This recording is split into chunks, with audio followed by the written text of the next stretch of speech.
Biavati-Smith, highly specialised speech and language therapist, and I deal with children with selective mutism and anxiety in communication. Thank you very much for watching my previous video, and today I'm here because a lot of you has asked a few questions. So, can a child recover from selective mutism? In the previous video, I did say that we can see the change after 20 days. The reason why I said that is because neuroscience teaches us that the brain takes 20 days for anything to change, to learn a new pattern, to learn a new behavior. And that's why I always say when you're implementing new strategies, you're changing the environment at school, at nursery, or at home, you will start to see a real change after 20 minutes. Now, the good news is, of course, a child with selective mutism will recover, can recover, fully recover. That is exciting. So my job is really to empower people from really early stages. I work with nurseries, early years, because it's really important to recognize anxiety from the very beginning. A child doesn't necessarily have to have a full-blown selective mutism, but anxiety will stop them from communicating or not communicating all the time, or the child might communicate only with the little ones, the peers, but not with the teachers. So there is always an element. We might not necessarily give them a diagnosis, or all the children that we see out there that they are anxious, they have selective mutism, but those that they go with, getting that label or getting that diagnosis of selective mutism that could be as early as 4 years old, they definitely recover. And it's exciting. It's exciting because our job, or my job, is to donate them the freedom to talk. And it's amazing. Certainly for younger children, 3, 4, 5, is much easier, is much quicker, because it's all done through games. And some of them don't even realize that they are not speaking or they can't speak. They are not consciously aware of this.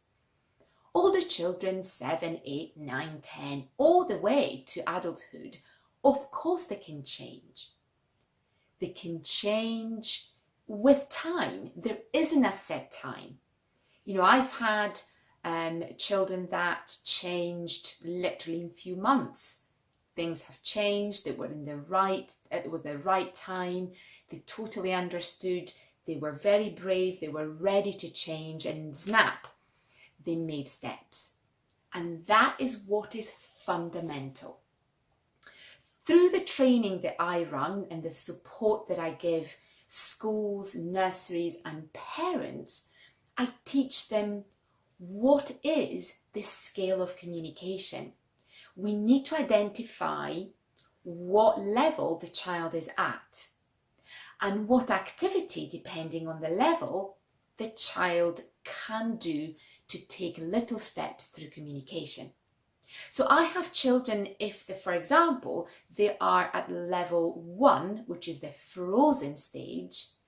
If the child can't even move around the nursery, never mind speaking. So the recovery is step by steps. It's not about, oh, my child is speaking. And that's really important.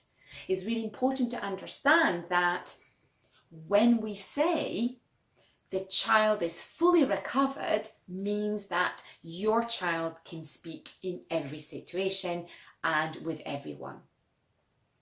And so if your child, for example, is speaking with all your relatives and few friends at the restaurant, at, the playground, but still not fully and freely talking at school, that means that they've not fully recovered, but they're on the way to recovery.